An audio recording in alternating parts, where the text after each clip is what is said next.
Alright, in this video, I want to delve into Revelation, get a little more detail on these things. Before I get into it, I want to do a little recap. That's why I have something from Daniel here, because I want to a recap of some of the things I got into in the couple videos I posted about getting into prophecy of Daniel and Revelation. So, yeah, I figured a quick recap for those who didn't watch it, and hopefully it gives you an interest to want to check those videos out. Yeah, if you need be. But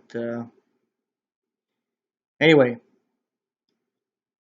to really catch on to what I'm going to get into here, you have to know about this statue from Daniel.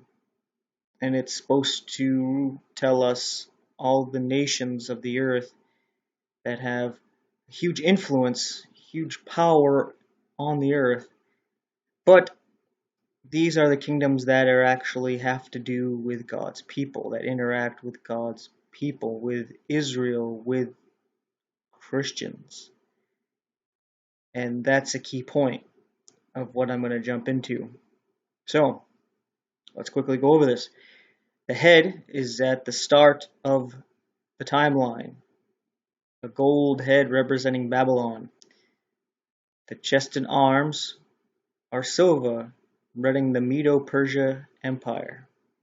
The belly and thighs are of brass, representing the Grecian Empire.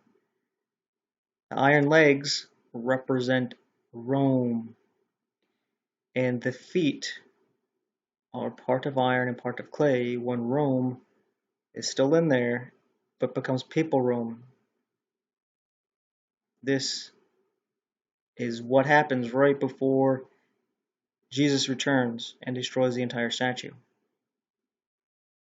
So we know this is the final kingdom that's really interacting and messing with God's people and has some kind of authority over them, because Babylon captured Israel, and Medo-Persia conquered Babylon. The Grecians conquered them, and Rome conquered them. And we all know Rome's connection with Israel and how they empowered Herod, and Herod wanted to kill Jesus as soon as he was born, and how they gave in to the Jews and crucified Jesus, and then they destroyed Jerusalem and the temple just a couple decades later.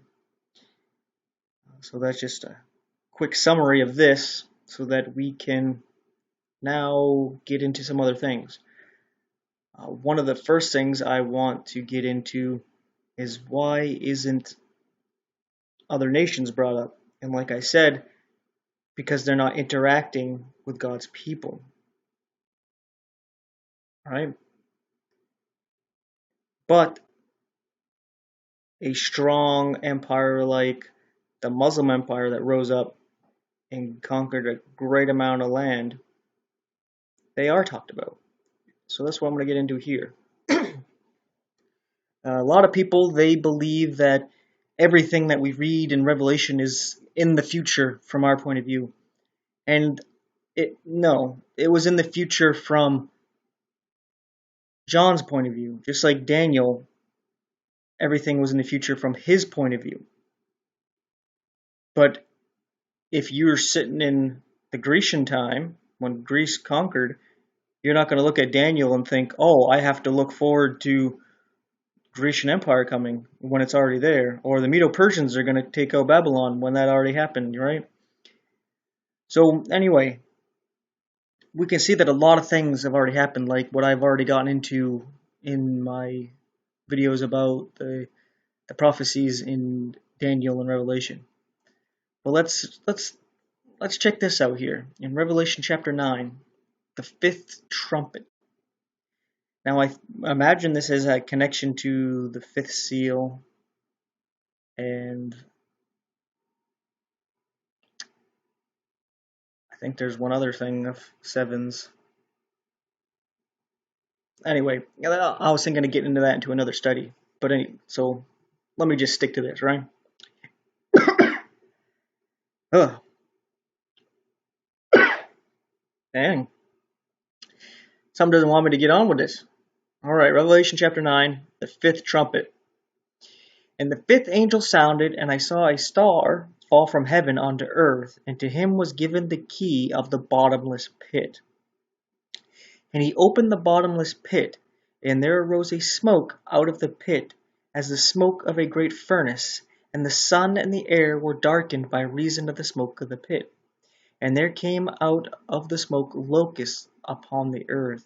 And unto them was given power, as scorpions of the earth have power, and was commanded them that they should not hurt the grass of the earth, neither the green thing, neither any tree, but only those men which have not the seal of God in their foreheads.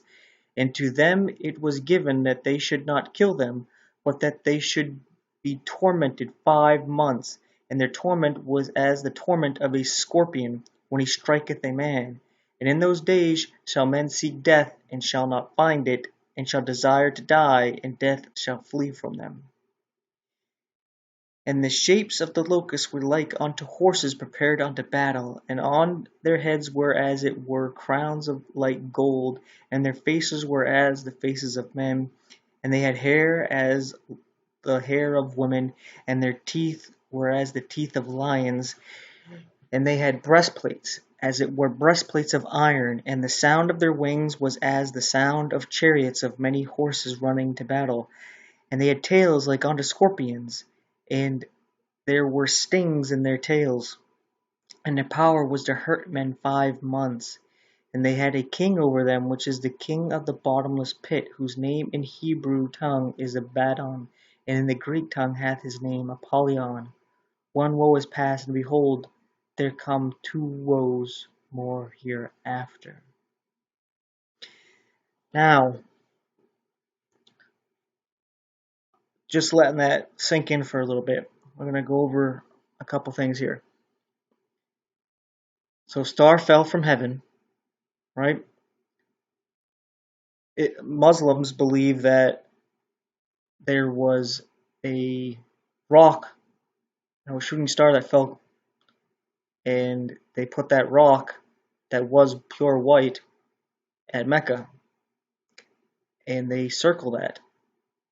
That's what's in that square building there at Mecca, and they say that they kiss it, and it has turned black over the years because it absorbs everybody's sin. Right? I guess that's the bottomless pit is that your sin can never actually fully be gone unless Jesus takes care of it. And he says, smoke comes out of the pit like a great furnace, and the sun and the air were darkened by the reason of the smoke of the pit. So this represents darkness, deception, because the sun, you can't see the truth. When it's dark, you can't see what's out there. The sun's down. And the air were darkened. And the air is a representation of the spirit, where you lose sense of the spirit. You lose sense of God. And they were given power as scorpions of the earth have power. And the power of a scorpion is to grab a hold and to sting you and to inject you with the poison. And that's exactly what Islam has done. It spread their doctrine, which is lies, deception, and it has poisoned a great many men. And it was commanded them that they should not hurt the grass of the earth, neither any green thing, neither any tree. If you look into it, the Muslims were told by Muhammad not to harm the greenery, the trees, or anything. They were to go for the people and they would conquer lands. So it was interesting that they actually put that in his decree about conquering. Another thing in his decree has to do with this, but only those men who have not the seal of God on their foreheads, is that Muhammad said to respect the people of the book, the Christians. So if you are actually a true Christian, these Muslims would have left you alone, but if you weren't, you would have been dead. And to them it was given that they should not kill them, but they should be tormented 5 months. Now, you may think this is literal 5 months, because a lot of people take it as literally 5 months. But as I went over in the other videos about how we are given a day for a year in prophecy, such as we are given for Ezekiel. Ezekiel was to lay, I believe it was Ezekiel, might have been Zechariah. I think it was Ezekiel. He had to lay on his side for 40 days, and each day represented a year. And Jesus, he spent 40 days in the wilderness, each day representing a year of Israel wandering the wilderness. And yeah. So anyway, it says, their torment was the torment of a scorpion when it striketh a man. And in those days shall men seek death, and shall not find it, and they shall desire to die, and death shall flee from them. And there's two things to this. The men who seek death, but they don't find it. There's a lot of people who don't want to be Muslim, but if they reject it, they're going to be beheaded. And at this time, they weren't necessarily going to behead you either. They were having a lot of slaves. Like, if you wouldn't be Muslim, then you have to pay tribute and you would be in servitude to them. So they weren't just going to let you die in some cases here. Yeah. Okay, some other interesting things here about their look. They were like locusts, like horses prepared to battle. Their heads were, as it were, crowns like gold, and their faces were as the faces of men. And they had hair as the hair of women, and their teeth were as the teeth of lions. This is interesting. They were talking about the teeth of lions. This is letting you know, like, the Babylonian origin. Like, these are the Muslims. They're from Babylon, which was represented as a lion in Daniel. See, chapter 2, we see that Babylon is represented by the gold head. But I think it's in Daniel 7, Babylon is represented by a lion who's conquered by the bear, Medo-Persia, who's conquered by the leopard, Greece, who's conquered by this indescribable beast that is a dragon, which is something I'm going to get into here later. So, right here, they're like lions, and they had the breastplate, as it were, the breastplate of iron. Another connection. Iron represented Rome. And when we're put on the armor of the God, the breastplate is the breastplate of righteousness. I'm just checking my memory to make sure I got that right, because the helmet of salvation, the shield of faith, the sword is truth, the breastplate is righteousness, and Rome, their breastplate of righteousness is actually your own good works. You know, they go and they kiss the rock. There's a lot of people who go kiss a statue that's supposed to be of Peter. And they think, you know, you do these Hail Marys, your sins are forgiven. You know, if your good deeds outweigh your bad deeds, kind of thing. But like I got into another video, if you're dirty, you're dirty. You know, you got to be completely clean. You know, you show up for fancy dinner and you got an ink stain. It might be a little one, but it just ruins the whole thing. You got a little bit of wine on your white shirt. Even if it's just a little bit, it's noticeable, and it's a big problem. You know, at those fancy dinners. So you got to be completely clean, without sin, and you can't do that on your own. You try it in Catholicism, try it in Islam, try it on your own. You can't do it. That's why you need Jesus. But anyway, and the sound of their wings was as the sound of chariots of many horses running to battle. And the wings represent their speed, such as The leopard had 4 wings, which represented Greece, which conquered in an amazing amount of time. And they had tails like onto scorpions, and there were stings in their tails, and their power was to hurt men 5 months. And I forgot to get into the 5 months a bit here. I mentioned like Ezekiel was a day for a year, right? And when we read about the 3.5 year tribulation, it doesn't just mean literally that, as it's not literally talking about these things, literally talking about dragons and other beasts. They're metaphors. Jesus talked in parables so that those with eyes to see and ears to hear, they'll know and understand, and they'll be protected from those who don't have eyes to see and ears to hear, because they don't even get what the heck they're reading and what they're hearing. It doesn't make any sense. So anyway, for that 3.5 years, it's actually 1,260 years. This comes out to 150 years.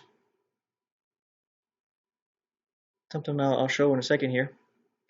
And they had a king over them, which is the angel of the bottomless pit, whose name in the Hebrew tongue is Abaddon, but in the Greek tongue hath his name Apollyon.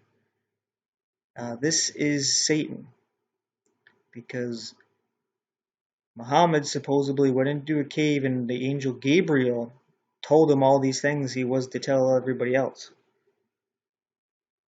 And yeah, obviously that wasn't Gabriel. That was Satan. And that's why the characteristics of Allah, one of them is the great deceiver. Because he deceives, because it's Satan. It says here, 1 woe is past, and behold, comes 2 woes more hereafter. So let's look at a couple things here. You can see a couple pictures here of what the Muslim warriors would wear.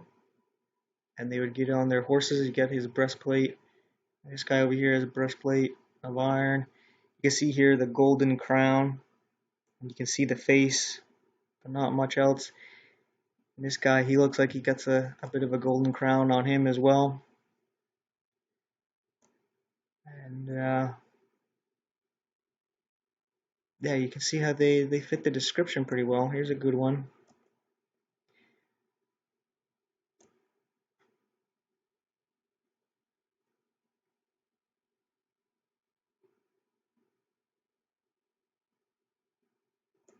So yeah, just real quick, if you want to see what these, yeah, I just put ancient Muslim warriors.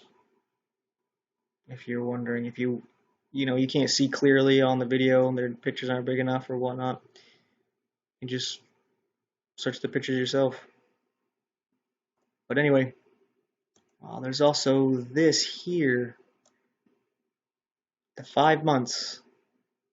Within 150 years, the movement would come to dominate the entire Middle East, as well as Northern Africa and Spain.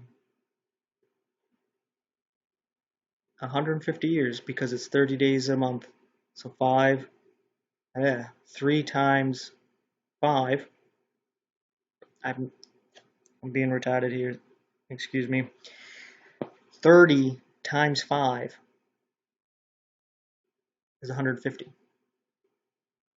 30 days times 5, 150.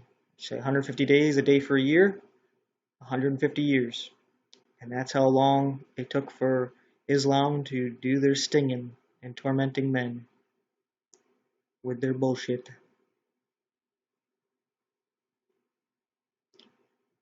So anyway, I wanted to get a little bit more into the papacy, that man of sin being revealed, because I'm hearing people talk about, we gotta wait to the end of the tribulation for the rapture and stuff like that. And it was like, I I don't think there's much more to wait for, if anything at all, and that's what I'm going to get into here, because the man of sin has already been revealed, the tribulation has already happened, and I'm going to get into that in a little more detail here. These two websites I'll put in. This one is Amazing Discoveries. It's connected to the Seventh-day Adventist Church, and in case you're biased and you're not going to listen to the Seventh-day Adventists and what they have to say because they're Adventist, then this is not an Adventist site, and one of them basically copied from the other because I think it's like the same thing. I'm just going to go through real quick here, and you'll see that it seems to be the same. So there, and then I'm going to go back up, and then here, a non-Adventist site, and you'll start to see, well, hey, this looks the same little description here,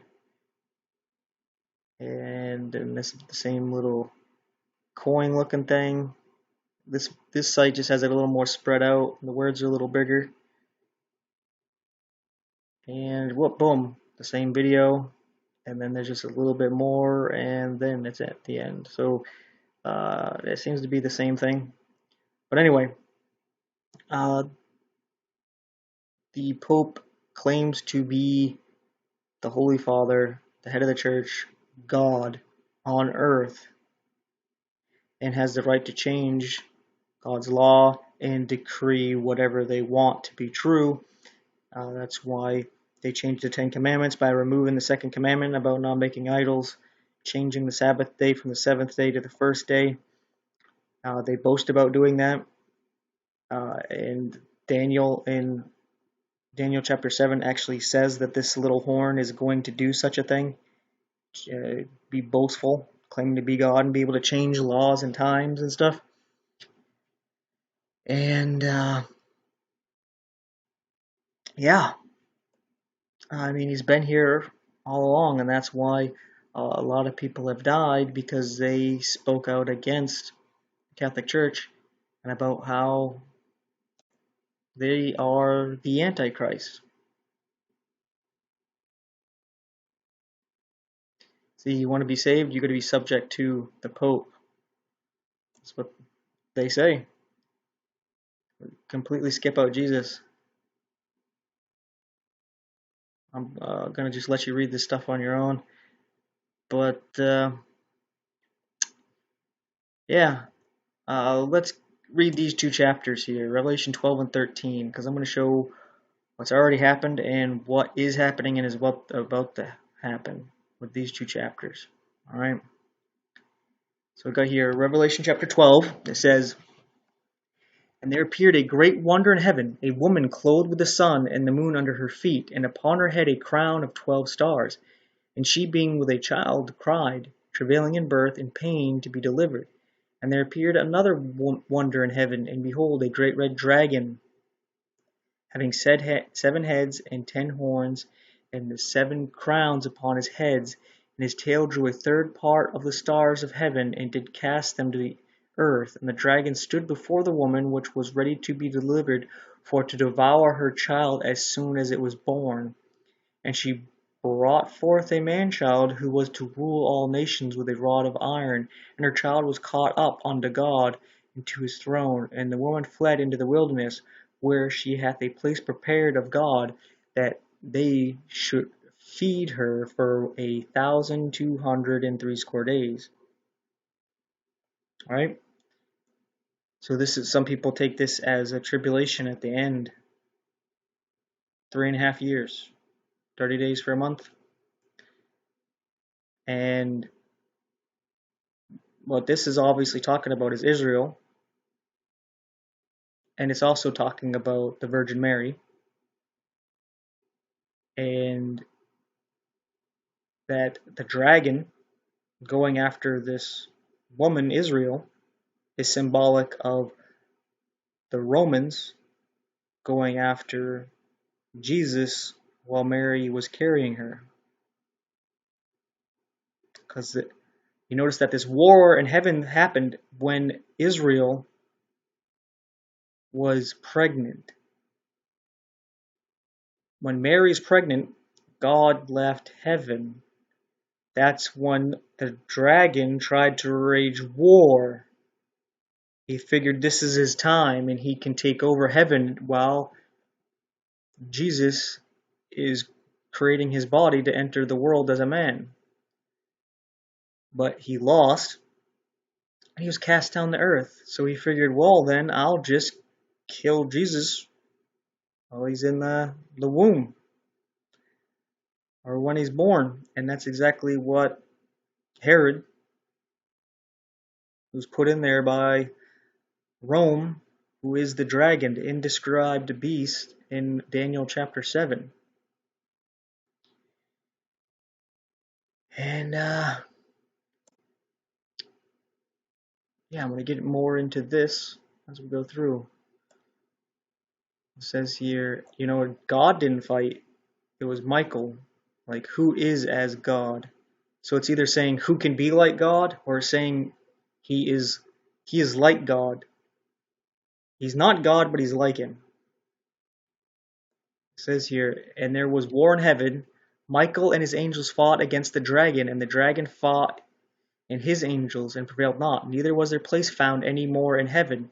And the great dragon was cast out, that old serpent called the devil and Satan, which deceiveth the whole world. He was cast out into the earth, and his angels were cast out with him. And I heard a loud voice saying in heaven, Now is come salvation and strength and the kingdom of our God and the power of his Christ. For the accuser of our brethren is cast down, which accuseth them before our God day and night. And they overcame him by the blood of the Lamb and by the word of their testimony, and they loved not their lives unto the death. Therefore rejoice, ye heavens, and ye that dwell in heaven. Woe to the inhabitants of the earth and of the sea, for the devil is come down unto you, having great wrath, because he knoweth that he hath but a short time. And I'm sure you can put that together there. There's two things that stick out. Obviously, he has a short time to try to take out Jesus, and he has a short time in the scheme of everything. I know it's like a couple thousand years, but that's not a lot of time considering what he has to do. He has to defeat heaven. He has to defeat God. So, yeah, even if you had like a million, billion years, you're not going to be able to do it. But you'd feel better about it than if you just had 2,000 years, right? Anyway, the dragon persecutes the woman here. And when the dragon saw that he was cast on to the earth, he persecuted the woman which brought forth the man-child. And the woman were given 2 wings of a great eagle, that she might fly into the wilderness, into her place, where she is nourished for a time, and times, and half a time, from the face of the serpent. And the serpent cast out of his mouth waters as a flood after the woman, that he might cause her to be carried away of the flood. And the earth helped the woman, and the earth opened her mouth, and swallowed up the flood which the dragon cast out of his mouth. And the dragon was wroth with the woman, and went to make war with the remnant of her seed, which keep the commandments of God, and have the testimony of Jesus Christ. That would be the rest of us. So this is pretty much what has already happened. Here's a little bit more of it. So that was Rome going after Israel and after Jesus and his followers. Because after Jesus left, Rome was killing off Christians like it was sport. Like it was everybody's favorite thing to do on the weekend. And it says here, it says something I got into in Daniel chapter 7 about this beast here. It says, And I stood upon the sand of the sea, and saw a beast rise up out of the sea, having 7 heads and 10 horns, and upon his horns 10 crowns, and upon his heads the name of blasphemy. And in Daniel 7, we saw the same beast. And this beast is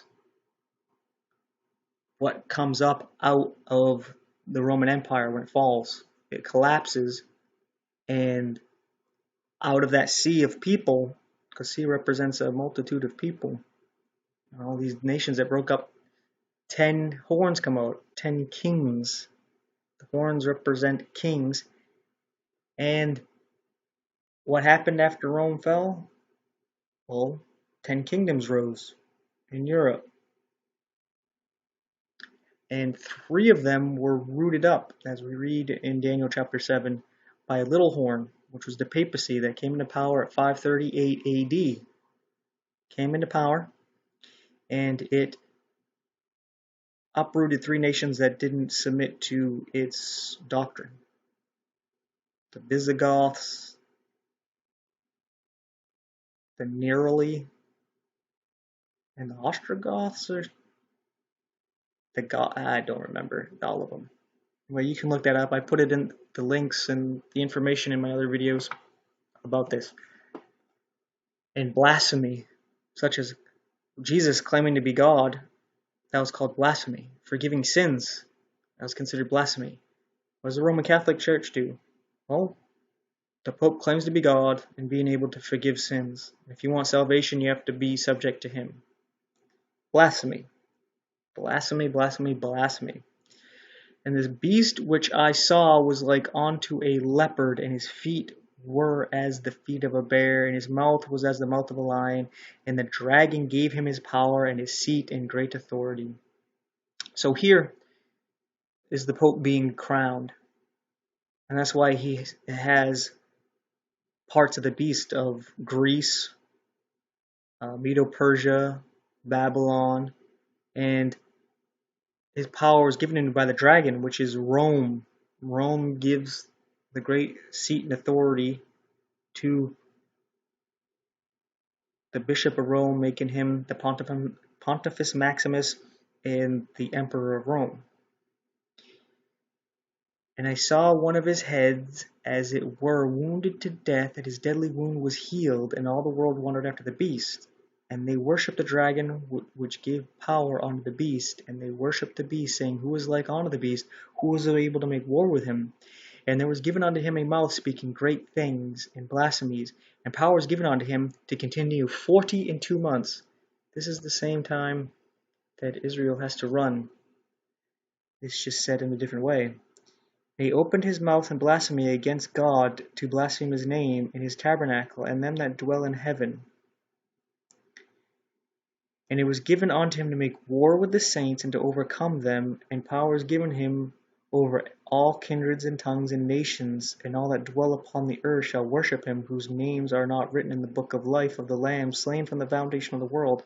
If any man have an ear, let him hear. He that leadeth into captivity shall go into captivity.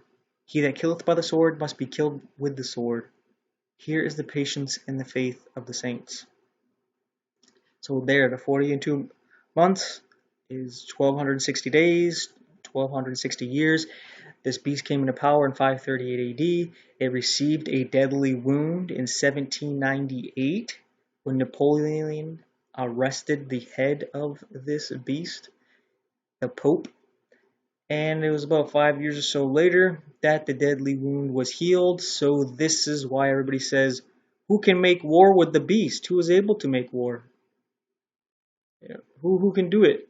Because even if you take the Pope away, he's going to come back.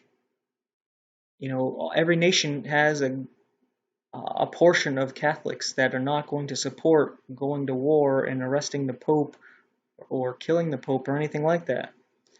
So it's like a big problem for anybody to make war with the papacy. And that's why you got all the world leaders going and kissing his ring. They all visit him. You're seeing blasphemy against God, blaspheming his name, his tabernacle. That's exactly what the Pope does. He made war with the saints, and he was given power to overcome them. And that's what happened through that tribulation. If you wanted to follow Jesus, you better hope the papacy didn't find out, because they would have killed you. And they might have tortured you first. Tortured you and then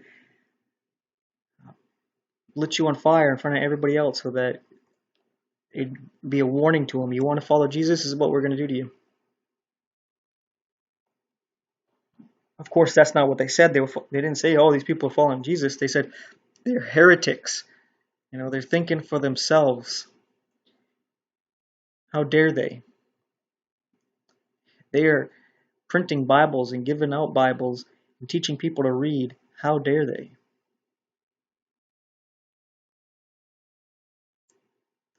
And this is where we are getting into here. And it's interesting because Daniel, like I said, it doesn't talk about Islam. It also doesn't talk about America. We think America, that's a big ruling country.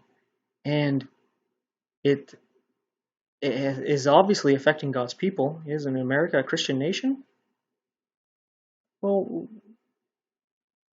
you got to know that America is actually controlled by Papal Rome. Papal Rome has established its own little city-state, the Vatican, which is separate from Italy. And it owns London, which is its own little city-state separate from England.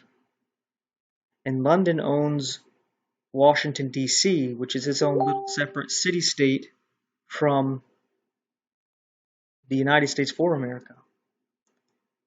And through London, it runs and controls England. And through Washington, D.C., it runs and controls the United States for America. So everything you're seeing England do and America do, it's the papacy at the helm, at the controls. That's why they all go and kiss his ring. But anyway, it says here, and I beheld another beast coming out of the earth, and he had 2 horns like a lamb, and he spake as a dragon. So this other beast, it came up out of the earth, so there wasn't a lot of people. There was a few people set up a colony in America. It had 2 horns like a lamb. You got the 2 parties, the left and the right. But he ends up speaking like a dragon, like Rome. And he exercises all the power of the first beast before him, and causeth the earth and them which dwell therein to worship the first beast, whose deadly wound was healed. And he doeth great wonders, so that he maketh fire come down from heaven on the earth in the sight of men, and deceiveth them that dwell on the earth by the means of those miracles which he had the power to do in the sight of the beast, saying to them that dwell on the earth, that they should make an image to the beast, which had the wound by the sword, and did live. And he had power to give life unto the image of the beast, that the image of the beast should both speak, and cause that as many as would not worship the image of the beast should be killed. We're not there yet. But the United States for America is basically becoming more and more like Rome, like the dragon, and less like Jesus, the Lamb. It comes in like a Christian and ends up becoming a Catholic.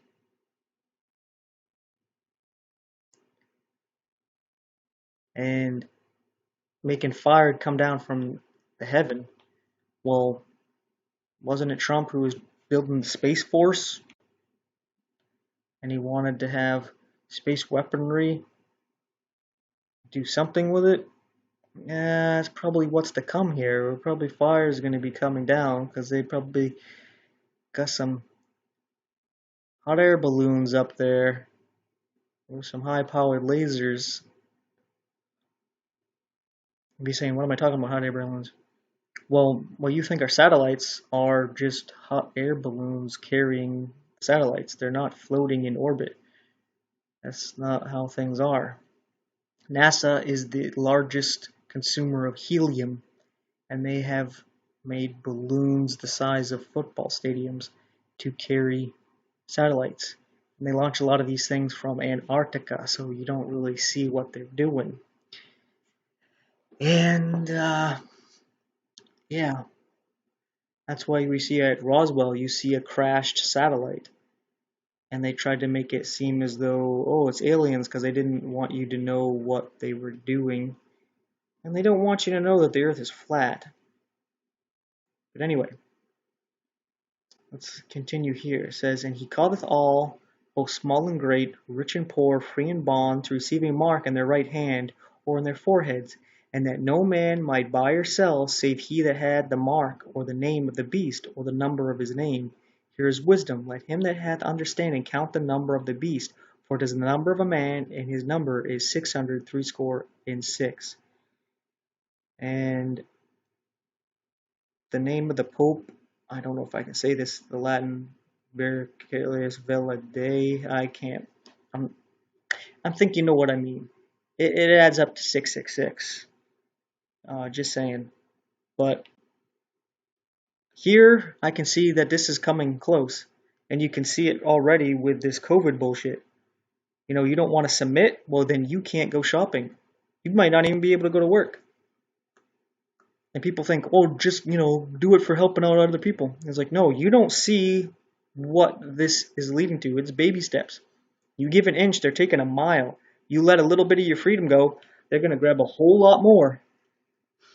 So you can't give no ground at all. And you can see how it starts with, oh, no mask, no going to a store, no mask, no job. So you can't buy or sell. Well, I suppose you could sell, but you can't sell your labor because you can't work. And then that can lead to, oh, no mask, you can't travel, right? Can't go on the plane, train, bus, or whatever. And then it comes to, well, now you got to be vaccinated. No vaccination? Well, you can't come into work. No vaccination? You can't go to the store. No vaccination? You can't travel. So then what? You're screwed, right? Well, they can also put that to what's going on with NESARA, GESARA, which if you don't know about it, you should look into it. It's a debt forgiveness where they pay off all the world's debts. Every nation, every company, every man, woman, and child, so includes you. Debt's paid off, and then enough money to give everybody millions of dollars. Everybody in the world, millions of dollars for nothing. It's like you're going to get your monthly basic income. But the thing is that if you want to receive it, you might have to get vaccinated. You might have to get a microchip. We've already seen what they do in the testing. They got people willingly letting them to shove Q-tips up their nostrils, right up into the front part of their head there. Then they go get a vaccine injected into their arm. It's obviously a precursor. They're going to put something either in your head or in your arm. They're getting everybody ready for it. And if you don't have it, you can't buy or sell. You can't travel. You don't worship the beast? Well, then you should be killed. Happening again. So, the tribulation is done. This is what's next. The United States is going to be the front runner in this.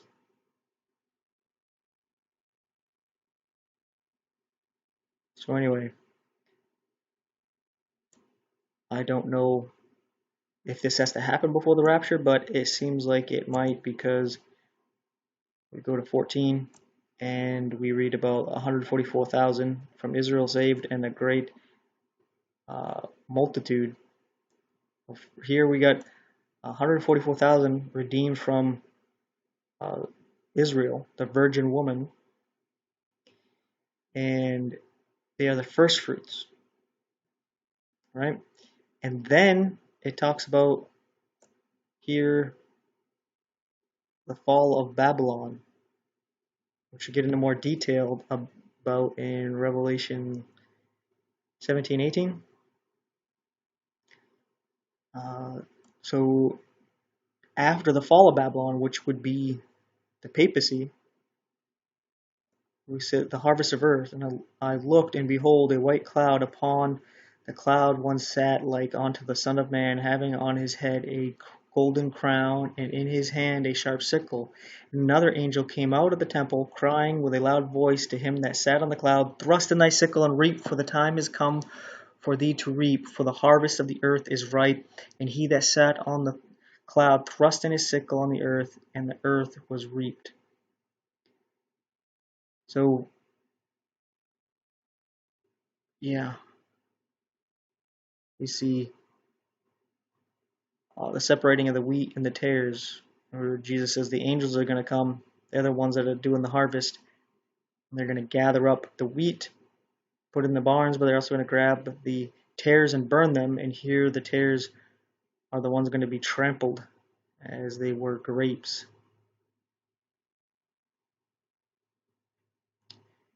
So yeah, it seems like the fall of Babylon might have to happen before the rapture, but I think we're right there at the end because we read about in the other videos about 5 kings. One is yet to come to continue a short time, and then there's an 8th who is of the 7. I already went into that, and we're already at that 8th one. Seems like it. So things are like right at the end, and that is about to happen at any time. So it seems like these plagues are dumped out onto Babylon. Babylon falls, and we're gonna get to watch it and experience it, and then all of that is going to bring us to maturity, ripen the fruit, and it's going to also separate the wheat from the tares, where we can tell who is really on God's side and who isn't. There's going to be a lot of people you think are against him who end up being on his side. A lot of people you think are on his side are going to end up being against him. But anyway, thanks for watching and take care.